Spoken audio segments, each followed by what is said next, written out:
others are like, how is that going to help me in my performance? Well, look at this. The thing that causes you the most stress and anxiety is when an obstacle is presented in itself.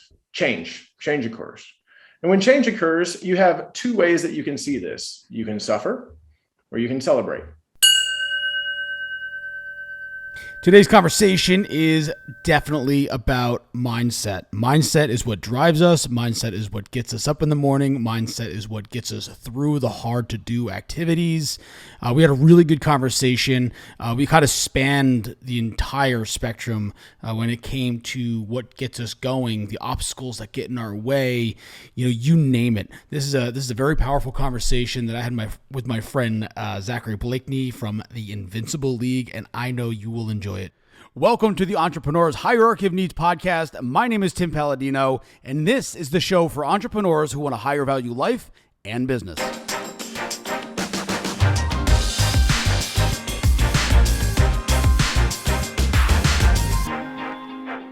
Zach, thank you so much for being here.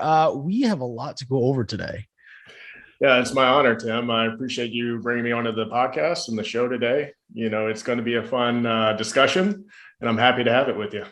Yeah, we only met a couple of weeks ago, maybe a month ago, but it was at Internet Marketing Party with David Gonzalez puts on what's called Internet Marketing Party. If you guys haven't heard of it, it's a really awesome once a month party for internet marketers or any kind of people that just want to rub elbows and go out and network in a very different style. And I had the honor of pairing up with Zach to get to know him better. And we connected on so many different levels.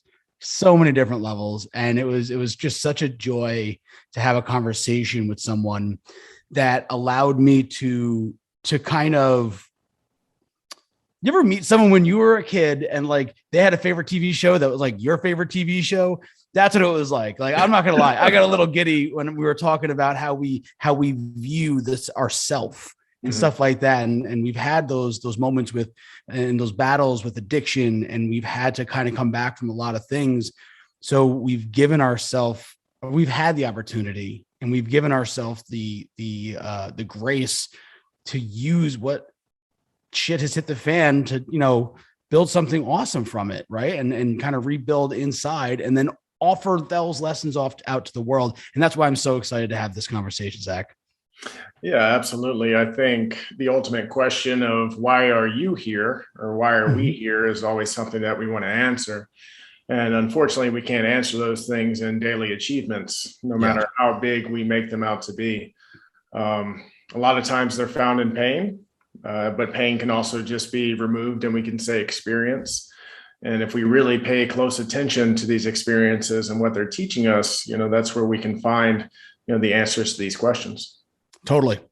We were talking about a plight earlier. Can you tell us a little bit more about that? Because sure. It's a perfect word for it. So, my brand is the Invincible League, or the name of my business. And then the branding that is around that is the Invincible Man. And I always call it the plight of the Invincible Man. And this plight being something that's unfortunate, something that most people don't recognize as being a problem because they don't quite understand what it's like to be this, is that, this is just a reflection of me.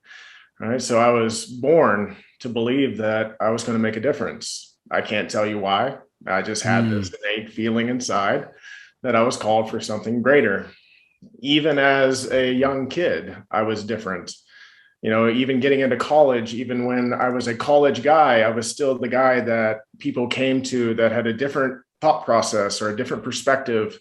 And in that strange way, it kind of created a healing and teaching moment for whoever I was talking to. But again, at the time, I saw myself as almost better than them, right? It was like I didn't admit it, but inside, that was that same thing that I was leaning back on. So, knowing that I was talented, more talented than most, which most people actually don't realize that just because you're good at everything doesn't mean that you should do everything. That was what I found myself in, is that I took opportunities to any and every opportunity to show who I was and to prove who I was. And every time I did that, every time I proved who I was, I still felt empty. Mhm. And I kept tricking myself to believe that every achievement was going to be that one achievement that made me feel fulfilled, as if this was it. But it was always a trick. It was a never ending trick, because it would happen. And then I'd have something else I wanted to do and something else I wanted to do. The problem is the things that I was doing were opportunities that were presented to me that weren't the opportunities that I should be taking. So I caught myself lost, right? I was a manager for Longhorn Steakhouse in my 20s. And, I actually got promoted to managing partner when I was 27. So managing partner is like general manager inside of Darden restaurants. And I was the youngest promoted managing partner. I also received a brand new restaurant, which they just built at brick and mortar, which was not supposed to happen. I think I was the youngest and the first new managing partner to get a brand new restaurant. Wow. And wow, hey, if you want to puff up the ego, right? Like, oh, look at me. And I did it for about a year. And over time, I started to find that, again, serving steaks just wasn't filling me up. I was like, okay, this isn't, I enjoyed the people, I enjoyed the development side of things, but like actually having to deal with customers and doing all that crap, like that wasn't anything I wanted to do anymore. So then I go out on my own, I become an entrepreneur, I start in fitness and, I start doing fitness training. This is kind of what that was probably the first moment where I stepped into, or at least took a step towards this calling. This inner voice that was inside of me. I call it actually the IGS, the inner guidance system that it was inside of me. Nice. Like, I need to go and I need to do this because I love fitness and this is something I want to do. So I took this step. And at the time as well, I've been blessed with what most women believe to be a pretty good looking guy. So I was pretty used to getting, some of the top of the line women, whatever you want to call it in that sense. So, I was very much attached to the external validation from women. So I decided to settle down. I got a wife, somebody that at the time I thought would be with for the rest of my life. And it wasn't, this woman wasn't just another woman. Like, this woman was like, the first time I met her, it was like stars, it's just like, ooh, this is about you, it was different from anything else. But as I kept achieving as an entrepreneur and I kept growing my business, again, this emptiness kept filling up more and more and more. And I couldn't understand it. Until finally, I became, from what I would say, I felt like I wanted to be different, which actually turned to indifference. I didn't know anymore. And then I started to question who I was. And because I felt indifferent, I started to get complacent. And because I got complacent, my shadow started coming out. I started being, my addiction that I had hidden in porn started to actually become very prevalent. I didn't really care very much whether my wife at the time knew. Because of that caused me a lot of internal pain around love. And then to feel anything, because the achievements weren't making me feel anymore, I went for the drug route. So now I've got porn, now I've got hard drugs.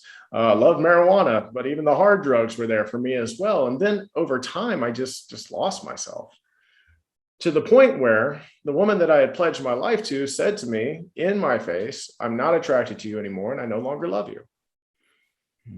And that was quite a moment for me. Yeah. Because I still wanted to sit in denial, because I wanted to puff up my chest, because I wanted to peacock and say, how could you not love this person? Right. So throughout this entire experience, I finally got to the point where it sank in, right? And she left. And once she left, I had an opportunity to actually start reflecting, because I realized that everything that I thought I was creating for my life that I wanted was all just a fallacy. It was all not real. It was all a miscreation of my mind into a manifestation of a life that I thought I wanted that was actually filled with more pain, more emptiness, and a lack of love for myself and others. So that brought me to that space. And then from there, I'm 30, I'm going to be 35 this month. This awakening, I guess you can say, was 31. And it's been a long journey since then, which is really starting to understand who I am authentically, the box that I wanted to create for myself. I like to say that, like, as you're growing up, everybody has a box of expectations for you. So your teachers put you in a box, your parents put you in a box, your pastor put you in a box, your college professor put you in a box, your girlfriend put you in a box, all these different expectations where you lose yourself trying to fulfill or trying to achieve their expectations rather than your own. And that's what really brought me to a space where it's like, I need to create my own box. And that's been my journey for the last 4 years, which I'd love to talk about. But what is the plight of the invincible man? It is the trick that you believe that you can find higher purpose within your achievements. And the more you try and do so, the emptier you become, the more you get compliments and praise for how awesome you are, the more you become desensitized to those compliments and praise. And it's not that you're not actually grateful. And it's not that you don't recognize the success. It's just that there's this longing for something more than you actually have. But again, that more is not found where you think you're going to find it. Yeah, I can definitely relate to that. It was never expressed to me, or nor did I think of it this way, but I definitely relate to it. Where and I was struck with feeling ungrateful. Like, I thought I was actually ungrateful. I was like, I'm doing these big things, and when they're done, it's time for the next bigger thing. Mm-hmm. And there was no time in reflection or gratitude to myself, or anything like that. So I got to a point where I was starting to recognize it, and I really got down on myself, because I was like, you're a bastard, because you're not, you would give anybody else praise and love and appreciation, but you won't accept it in a sense, mm-hmm. because you're just brushing it off. It is an achievement, let it be, enjoy it. Like, you don't have to throw yourself a party, but yeah, it's sitting in the balance of feeling guilty for working too much, and then also feeling guilty for wanting more. It's like, I have all these things and I feel a little bit guilty about that, but then why do I want more? Or I feel guilty about that. And then if we allow emotions like guilt and shame and fear to start be within our being, then we start to become these things. Yeah. And that's where the destructive patterns start to show up. That's where your misguided focus turns into focusing on, for me, for instance, porn and drugs, right? For me, lying and posturing and making myself seem better than I was. And that's the other plight of the invincible man, that you're perceived by others to have it all, but on the inside, you feel empty. And you can't understand why. You don't understand why. But it's also something that most people don't understand, because they'll look at you and be like, how could you be sad? Like, how could you be sad? How could you not be happy with your life right now? Yeah. It's just because you're not wired the same way. Yeah. And at this point, I don't see you as being any better or worse, because I've come back off the high horse from that. I have very much a spiritual awakening and unified view of human beings at this point in my life, which is a part of that journey. But before, it was just like, we just simply are different people in what we're trying to achieve in this life. And that's totally okay that you don't understand that, but it's not okay that I don't understand that. Yeah, for sure. For sure. So what was the gap then between feeling all these ways and getting to that first step of kind of fixing it all? So the gap was that I'd lost touch with a higher power. And what I found out about myself since then is that it is my calling to do the will of the higher power. Mm-hmm. So that was the biggest gap, is that I'm here for divine will. I'm here to help with this, what I would call the ultimate karma of humanity. And the ultimate karma of humanity is that we see each other as separate beings. Mm-hmm. And that we aren't all just unified as one. And that is my calling. And I teach unity through what I do. It's always an underlying, tone or teaching behind the forward-facing teachings. But I myself didn't believe that. I myself really started becoming agnostic and borderline atheist while I was losing myself. And in all actuality, my power, my gifts, I have incredible intuitive gifts that I can recognize now. But at the time, I was drowning them out. I was drowning out my IGS. I was drowning out my gifts, because honestly, I was not feeling as if I was worthy enough. I thought I was a little bit delusional that I had these gifts. I could go back to when I was 20 and say, cool, they saw me as being something different, but that's where I saw it as being better than, when really the actual truth of the matter is that was my gift. It wasn't about being better than, it was my gift to the world. And the gift to the world is seen from a unified space, is only seen through love, not through hierarchy, not through arrogance. So the biggest gap was actually me believing what I considered to be fantastical stories, which actually were the truth. and the truth that I believe for the fantastical stories. Yeah. So it was a huge inverse. Yeah, it's interesting when we have these big thoughts that we're so confident about, but we don't have like that.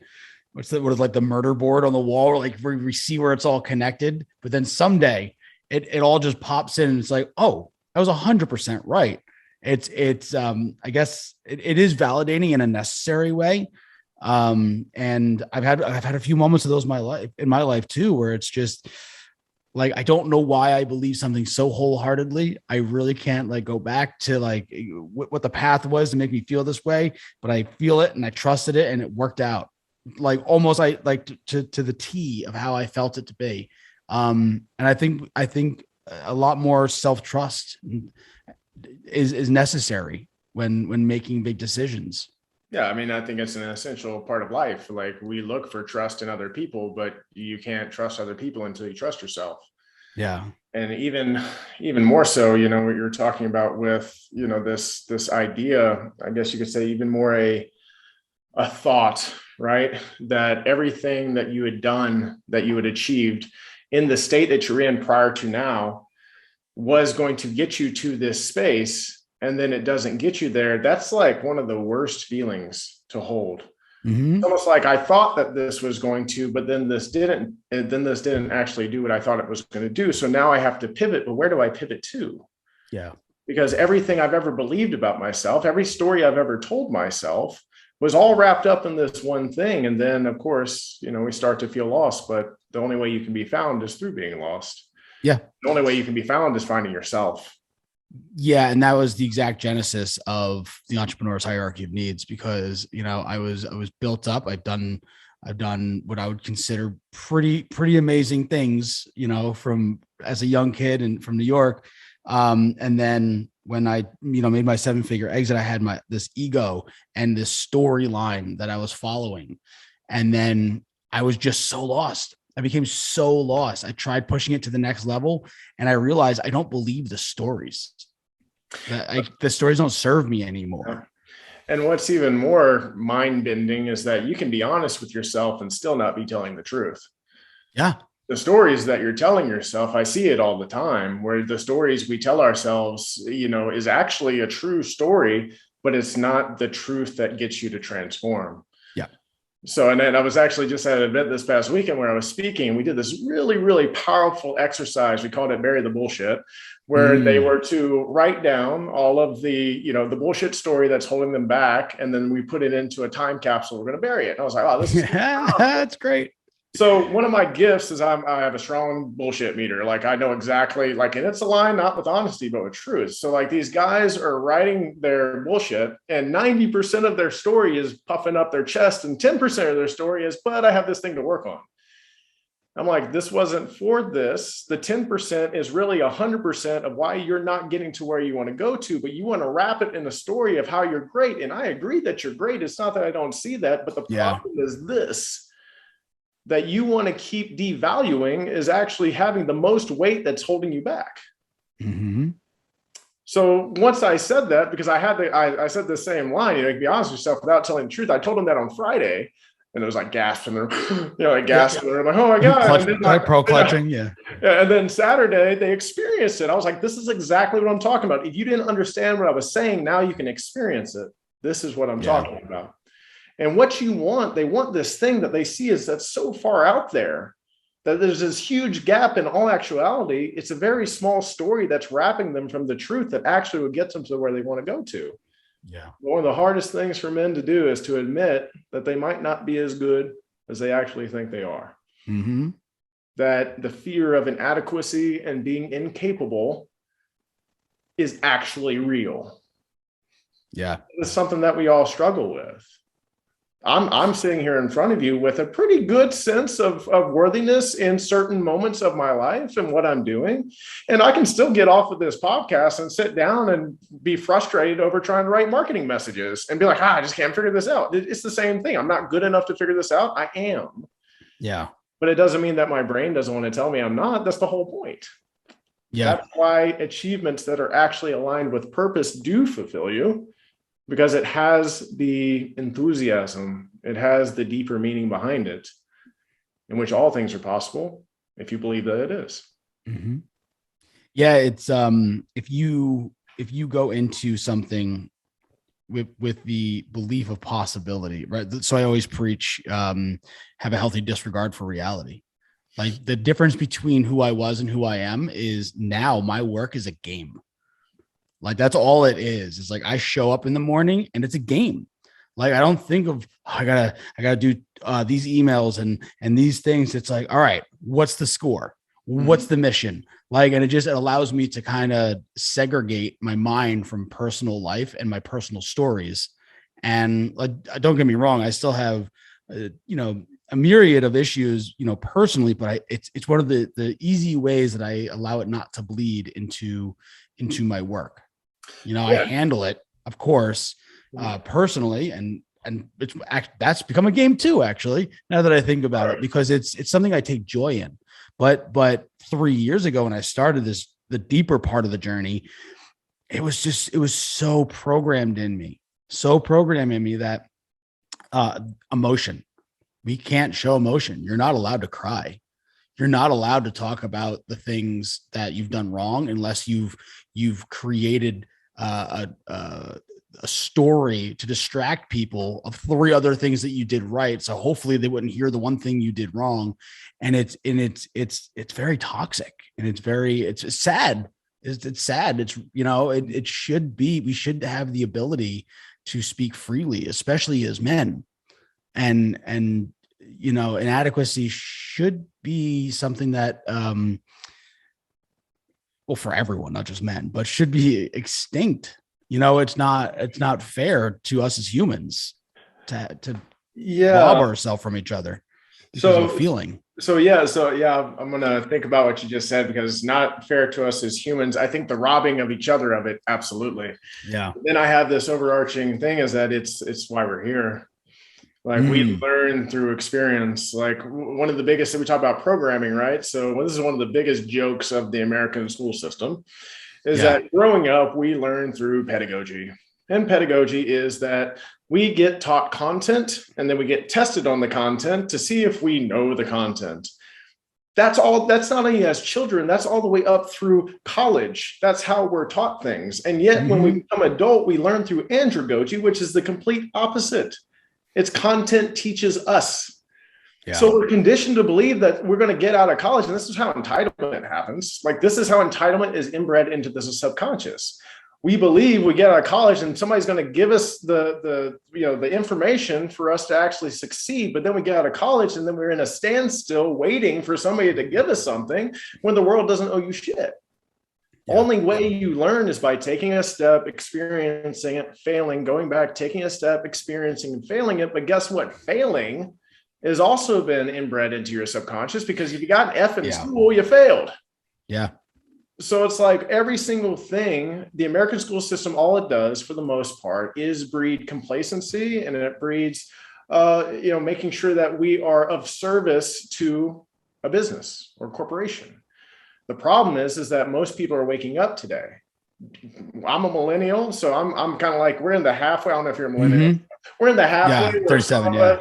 Some of us are just miserable in our jobs. I mean, I'm not everybody, but like that's kind of what happens, right? Because we're having to do what the baby boomers thought that they did, so they're just telling us to do.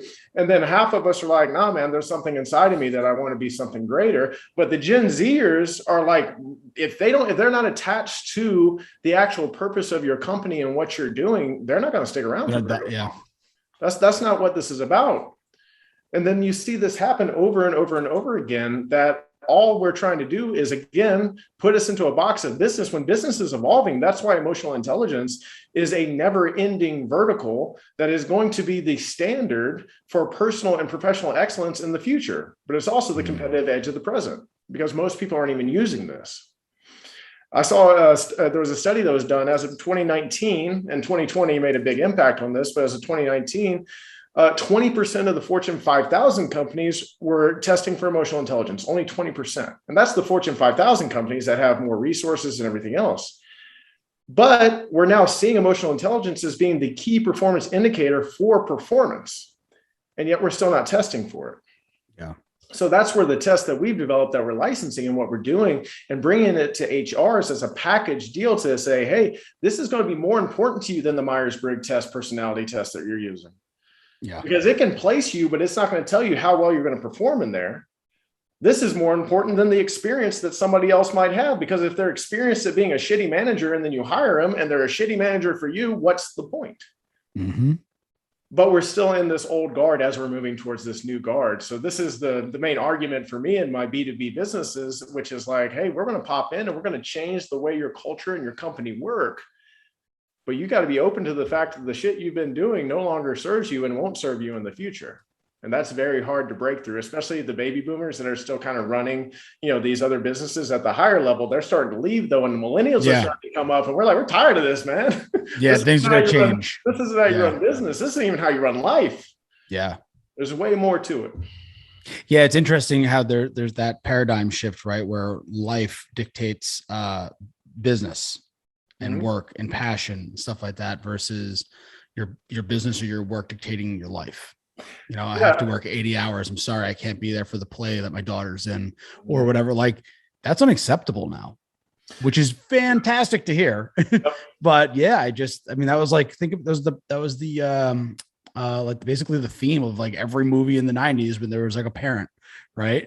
Yeah. They're always overworking. Yeah. Bro, like I actually saw Hook recently. And if you go back and watch Hook and as an adult, you see that exactly.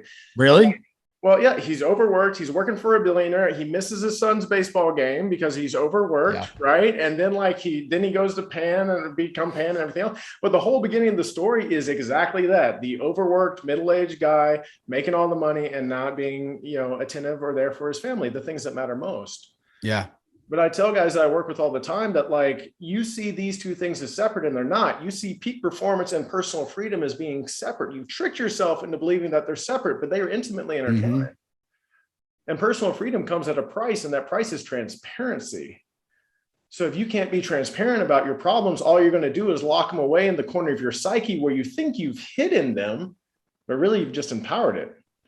Yeah. Because the only way out of that is through it. Not over it, not around it, not into a box. Mm-hmm. Because whatever you put into a box, you think is not you, but you've actually locked yourself into a prison. And eventually, as me and you have both discovered, it's not sustainable. Not if you want to be here and actually live a life that's worth living. Yeah, it robs you of presence. Yeah, and presence is the greatest gift you can give any other human being. I'll talk to guys all the time and they'll be like, man, I remember this one gentleman I was working with, and it's a story that comes over and over again where his wife left him, and this justification, the story around it was that I gave her everything she could ever want. Of course, there's a whole bunch of materialistic things, but you're out there cheating, right? On her and doing all these things. Like you could have gave her nothing but your presence and she would have stayed. Yeah. All women want, but that's all human beings want, to be fully seen, fully heard, and fully loved. Yeah. And until we can actually recognize that within ourselves and start recognizing that for other people, and that's what they're searching for, there's always going to be a disconnect. Yep. And that, it's just so important. I mean, just the active listening, right? Just adding active listening to any relationship, whether it be familiar or romantic or whatever, it amplifies it so much, just allowing them to speak their piece, ask follow-up questions, just little things like that. Create and I say this from experience. I'm not saying this because I read an article. I'm saying this because this was part of my journey over the last 3 years. Sure. I was learning how to shut up and speak. I'm sorry, and not speak and listen to what's being said, and then inquiring. And it's really beautiful what can happen, what growth and what bonding can happen through conversations that you're just listening to. Yeah, and it happens very much so when you're out of balance in that, because also our nature as guys is to solve problems. So a lot of times, and I, in the coaching space, right? So I'm like, this is what you hired me for. So I'm here to either listen and or reflect and or give you solutions. So like, here's all three. But for myself, and this is kind of what happens again in that higher achiever space, I used to hinge my worth on my solutions, not on my listening. So because of that, when somebody would be speaking to me, I would already be formulating the answer while they're still speaking. And that's not active listening. That's literally like not listening and just assuming that you know what that person needs. Unfortunately, and I use the word unfortunately, I didn't recognize my gift at the time, and my intuitive gift could actually give them the answer without really even listening to them, but that doesn't discredit the fact that I should be listening. Yeah. So there was a lot of things that have transpired in a sense of my own understanding of what it means to have a meaningful and a deep connection.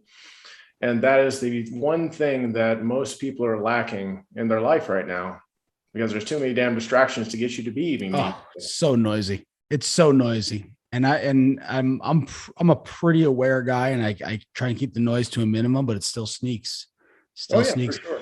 There's, one of the funniest things that always happens to me is, like, I'm not a huge fan of Facebook. Like, I'll go on it and have conversations and share funny things and whatever. Like, I'll use it every once in a while, but there'll be a time where I'm going to, like, look at a text message that just popped up. I open up my phone and I go directly to Facebook. Yeah. I forget about the message. I don't even know what I'm looking for anymore. And yeah, so it's just like kind of unbecoming. It's we have to change the programming and the model that we live. And it's not simple, but it's doable. Well, it's also I call it a tool of inertia. So, inertia is going to be a leftover habit, right, that continues with you. So for me, pornography doesn't just show up in a incognito web browser. It shows up on an Instagram search panel, right?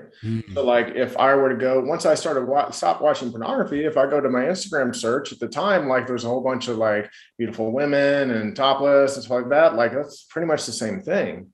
So even when you want to change the algorithms, which is pretty much a subconscious mind, which you repetitively do shows up for you, put into, these apps are still trying to hold you back. It's still creating inertia for you while you're trying to move forward.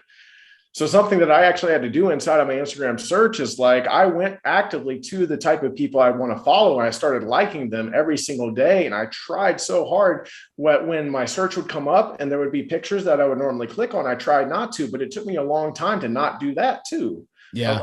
Because it's just programmed. Yep. Want to look at that one. Want to look at that girl. Want to look at that girl. And all that did was reinforce the algorithm to keep on coming. Yeah. But it's incredible. And it doesn't take much. It doesn't take much for it to catch your intention. Yeah. And again, just because I had 10 clicks on maybe something from Gary Vee or Tony Robbins doesn't mean I didn't have 1,000 clicks on the girls. Right. And that's just like our subconscious mind. You do something repetitively and then you try and change, and you do this change for a couple of days, and then you don't see the results of actually changing. So then you just slip back into the thing you've done 1,000 times. And then so we sit in the indifference of not wanting to be different, or actually of wanting to be different, but sitting in indifference. And once we get into that place, complacency, stress, anxiety, lack of self-worth, lack of drive, all those things start to happen. I say you actually kind of go back into the matrix, right? Yeah. Yeah. And, you just said something that popped something up in my head, is that it's very difficult to recognize the ember that lights the fire of change, right? So when we're in the thick of it, it's hard to see that. Sometimes it's impossible to see that. But if you're steadfast in it, it'll feel like it all changes at once. When it was all kind of behind the scenes doing its job, because you were doing your job. And that's why so many people quit, is because there's no visual representation or emotional representation that can make them feel I'm on the right track. And that's why we need each other. That's why we need people, like yourself, to keep people on track. Yeah. And, recognize their value and worth in life. How many mentors? I can try and count the amount of mentors that I have currently. I think 5. You know what I mean? Like, so when I have mentors inside of this, so like consciously, right? Like I can help a lot of people with their alignment, with their authenticity, with their consciousness, with, becoming the person that they really feel called to become, and aligning them with that. I can do all of that, but it doesn't mean that I don't have somebody that's holding me accountable to doing the same thing. Yeah. I want something, and I know that I'm going for something greater. The calling is still there. It's now directed. Yeah. A position that's actually fulfilling for me. Doesn't mean it's not scary. Doesn't mean I'm immune from doubt. Doesn't mean I'm immune from worth issues. Doesn't mean I'm immune from anything that anybody else is going through at the time. I just don't go at it alone. Yeah. Because there's no need to. Well, the most valuable thing I've ever gotten from somebody is permission. Yeah. Yeah, man. Somebody to tell you that you're not crazy, that the big audacious, ambitious goal that you have that you want to do in your life isn't nuts. Matter of fact, I believe you can do it. Matter of fact, you can do it. Go for it. Yeah. I can't tell you how much money I have spent for somebody to give me permission. Yeah. And we don't value that at all. That's the problem. Like, that's one of the main problems with this world. And I see through a lens of hope and love and abundance. I see through this lens, and then I also see through the lens of the main problem in this world is that people do not seek any sort of permission. They seek validation. Yeah. Right. And there's a very, very big difference. Very big difference. Yeah, I can validate where you are all you want. You need permission to go farther than where you are. Mm-hmm. Going back to that story, again, of the invincible man, like, validate what I've done all you want. But if I don't feel like it's valid, if I don't feel like it's something worth recognition, your recognition falls on deaf ears for me. Mm-hmm. It's a thank you. And what's next? It's a thank you. And what's next? But you're right. This lack of sense of gratitude inside of that, the difference between thankfulness and gratefulness is way different. Mm-hmm. Being thankful is just for a momentary action that's given to you. Being grateful is being thankful for somebody's being, their entirety. Yeah. So it's just understanding how to actually feel as a man is a huge deal in this space. Because the more numb we become, the harder it is for us to actually live authentically.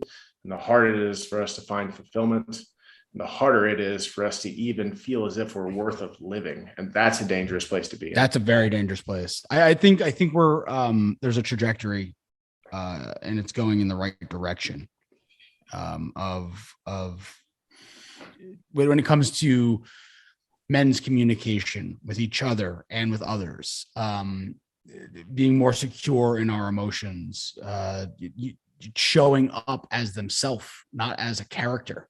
Mm-hmm. I think, I'm excited. I'm excited about the future. Oh, me as well, man. I mean, it's very hard or it's very easy to get myopically focused on something that's just right now. But if I always take it, taking a step back has not only helped me personally in my life, it's helped my clients, but then if you just take a step back from the world, like, you can look at, the news wants to blast all the shitty things that are happening. Everybody wants to just lean on that because we just want to prey on negativity and we're addicted to negativity. But there's also these pockets of people that are opening up a different stream of consciousness, that are actually elevating the collective consciousness, that are raising vibrational frequencies just by being in touch with somebody, just by being around somebody, because that person is committed to being different. That person is committed to empowering their IGS, to believing it, to aligning with it. And once that starts to happen, the only thing that happens is that love is given and taken, and it's taken and given freely. Yeah. It's welcomed. So once we get into this space, we're going to start seeing over time that, there's going to be more conflict. There is, because the old guard is losing their power, and they're not going to go out without a fight. They're going to try and exact more power. They're going to, in my opinion, release a virus to try and socially control who we are. They're going to try and socially control who we are through raising taxes. They're going to try and, they're going to do everything they can while they're losing power. It's the sign of desperation. They don't see it. They don't think we see it as such, but anybody who's above their game sees what they're doing. And it's just desperate. Yeah. I mean, it's what do they say? History is written by the victors. So as long as we, quote unquote, win, then we'll give the best and most accurate story. Yeah. Well, and again, I live in America. Hey, America, awesome, great, love you. I can do whatever I want pretty much inside of this country, so I'm cool with that. So I don't get too attached to, like, my mother, God bless her, she just watches the news all the time, and like, she just thinks the world is going to end tomorrow. And I'm like, Mom, matter of perception, because I don't perceive that. I don't perceive my life as being in danger. And if it was in danger and it was my time to go, it's my time to go. I'm not afraid to die. Right. Because I actually have a belief that I get to do this all again. Nice. That's helpful. That's definitely helpful. Well, I tell people, so I work with guys and helping them find their authenticity. I call it the invincible shield. And a part of this is actually going down 7 key areas in their life to actually identify. And one of them is always spiritual beliefs or religious beliefs. Hey, what, or maybe no religious beliefs. But what I tell them is I say, it doesn't matter to me what you believe as long as it serves you. So for you, if you are a hardcore Christian, awesome. Let's lean on the things that Christianity actually teaches that serves you. Love, compassion, understanding, forgiveness. Wow, those are some incredible things. But how about not that if you sin, you're bad, you go into hell? Because what has that done for you lately? Right. When we look at social conditioning, I was raised Catholic. Here's another social conditioning. When I was raised Catholic, I was raised that if I sin, I repent and I'm good. Where in there is anything about learning something? Yeah. It doesn't. It just reflects, it just deflects the responsibility to God to heal me for something I've done without ever me saying, oh, that's all I have to do to be healed is to repent. So I can just go sin and repent, sin and repent. That's not how life works. Or even act differently. How do you will never learn and grow. The other thing that happens a lot of times with Christianity is that they prayer. Woo, I'm going to pray for forgiveness. I'm going to pray for patience. How about this? I'm going to pray for patience. And then the next day they get caught at a red light and they're kicking and screaming and cussing. Yeah. There was your opportunity to be patient. God doesn't just grant patience on you. Boom, bestowed, my son, you now have patience. He manufactures an experience for you to practice patience. And then when it comes, you don't take that experience. Right. In a sense, he gives you're given the awareness. You have to be given the awareness. Yeah. That's your responsibility. So for me, my beliefs center around spiritual awakening and unity because of a couple of things. One, that belief says that this is all one consciousness, all that you see you. You're just a different expression of this consciousness. I'm just a different expression of this consciousness. So when I feel low or I feel as if I'm not worthy, I can tell myself I'm the powerful creator of my experience. I'm cut from the same consciousness of the thing that created this entire universe. So if I can't figure this out, it's not because I'm not worthy of it. It's because I'm limiting and blocking myself. How about for empathy? Because I see you, Tim, as an extension of me, I see you as no better than me. Me and you are the same. So because I can believe these things, and that's the beliefs that I've chosen, it feels right to me and it feels right inside for me, it allows me, it serves me to be a better human being. And I'm not saying that spiritual awakening is any actually better than Christianity, but inside of Christianity, like I said, love, compassion, forgiveness, all these things are great. Practice them for yourself, practice them with others, and you will start to find the higher purpose that you're looking for in life. Yeah, I've realized in my own path, I tried doing it the wrong way first, right? I tried practicing it with others first and then applying it to myself. But when I practice those tenets with myself, it naturally emanates and I naturally can offer it to other people. I can naturally give them the love once I've taken care of and loved myself appropriately. It's fascinating. It's really fascinating because the term, give love and stuff like that, and we're all made from love is a very odd, it's hard to grapple with if you haven't experienced certain things. And I'm not going to go too deep into that, but once you have, it's like, oh, no. Now I get it. Now I understand that string of code in between me and you. And it gets pretty fascinating.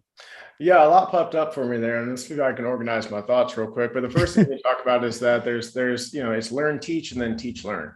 But you learn something, and then you teach it, and then when you teach it, you actually learn by teaching it, right? And that's one of the more appropriate ways to actually teach something. Is one, you don't want to teach something you don't have any business talking about, so you need to learn it first, and then you teach it, and then by teaching it, then you learn it some more because you just reinforce it. But in my belief, a perfectly balanced entity or human being would see all experience as love. Because when you see your experience through the lens of love, it changes all the emotional distress that you might have. When I talk about I always talk about this with guys in peak performance. They're like, how is that going to help me in my performance? Well, look at this. The thing that causes you the most stress and anxiety is when an obstacle is presented in itself. Change occurs. And when change occurs, you have two ways that you can see this. You can suffer or you can celebrate. If I celebrate this obstacle, I have a different mindset going into it. And by having a different mindset, a clear mindset going into it, I can then extract the clarity that I need for the answer a lot faster than if I sit in frustration. And why do I have to do this again? And why is this always happening to me? And why is this going to continue to happen to me? Well, it's going to continue to happen because you keep resisting the actual way to look at it for a faster rate of performance. So I can say, hey, look through the lens of love, and that actually helps with your performance, but it takes a while for people to realize that. Because a lot of times high achievers were motivated by what we lack rather than what we stand to gain. Mm-hmm. And if everything is love and all is love, then what's left to gain?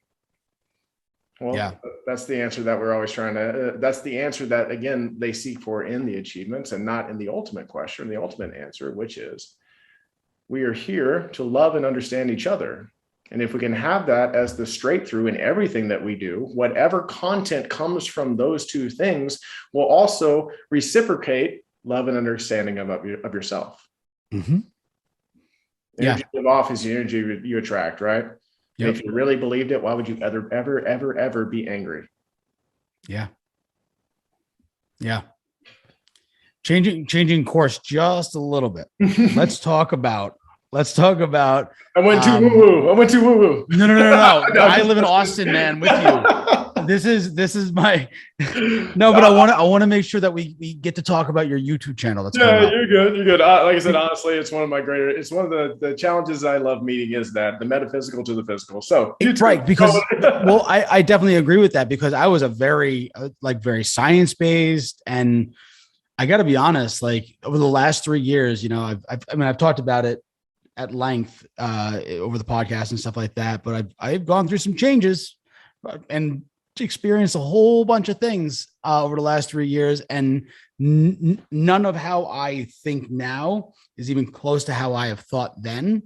Mm-hmm. And I've become such a happier person and just more at peace because of these kind of conversations and surrendering to them. Because when I was introduced to him, there's that natural that reaction, right? That no, I got to put my guard up because my intellect is at stake here, or my your guard's just so up and it's gross versus responding to it, experiencing it, seeing it for yourself. So no, I don't. Woo doesn't harsh my vibe. Well, what I love too about living in today's world is that science is starting to prove it. Joe Dispenza. Are you familiar with Joe Dispenza? Yeah. So I'm trying to figure out how I want to say this, but I would tell you that like this is something that I teach to my clients is the power of visualization and manifestation through that process. And in my experience, there's a way to do it that's a lot faster than the hour meditation that he teaches. It's actually the blend of transcendental and then the visualization side of that.